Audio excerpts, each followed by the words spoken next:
خداوند کے پاک کلام میں سے پیدائش کی کتاب اس کا باب نمبر 15۔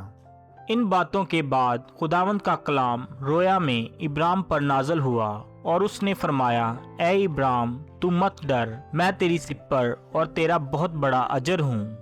ابراہیم نے کہا، اے خداوند خدا، تو مجھے کیا دے گا، کیونکہ میں تو بے اولاد جاتا ہوں اور میرے گھر کا مختار دمشقی الیعزر ہے۔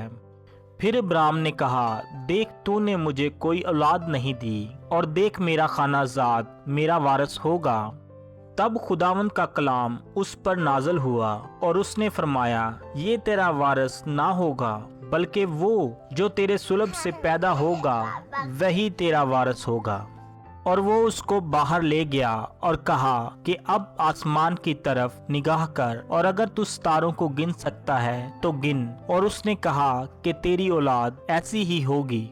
اور وہ خداوند پر ایمان لایا اور اسے اس نے اس کے حق میں راست بازی شمار کیا۔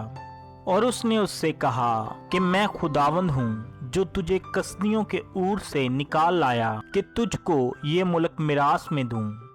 اور اس نے کہا، اے خداوند خدا، میں کیوں کر جانوں کہ میں اس کا وارث ہوں گا؟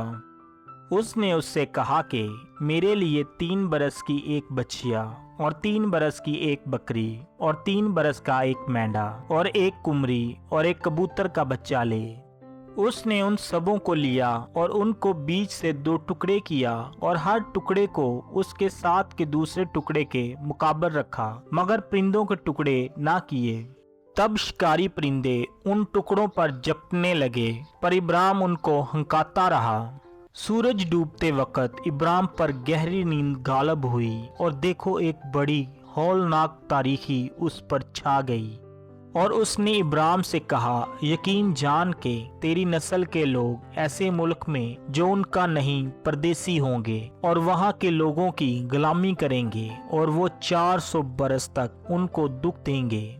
لیکن میں اس قوم کی عدالت کروں گا جس کی وہ غلامی کریں گے، اور بعد میں وہ بڑی دولت لے کر وہاں سے نکل آئیں گے، اور تو صحیح سلامت اپنے باپ دادا سے جا ملے گا اور نہایت پیری میں دفن ہوگا۔ اور وہ 4تھی پشت میں یہاں لوٹ آئیں گے، کیونکہ اموریوں کے گناہ اب تک پورے نہیں ہوئے۔ اور جب سورج ڈوبا اور اندھیرا چھا گیا تو ایک تنور جس میں سے دھواں اٹھتا تھا دکھائی دیا، اور ایک جلتی مشعل ان ٹکڑوں کے بیچ میں سے ہو کر گزری۔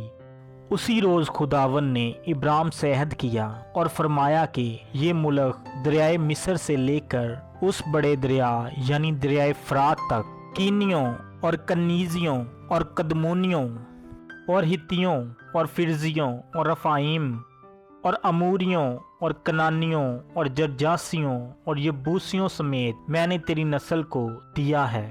خداوند کے پاک کلام کے وسیلہ سے ہم سب پر خداوند کی برکت ہو، خداوند کا شکر ہو، آمین۔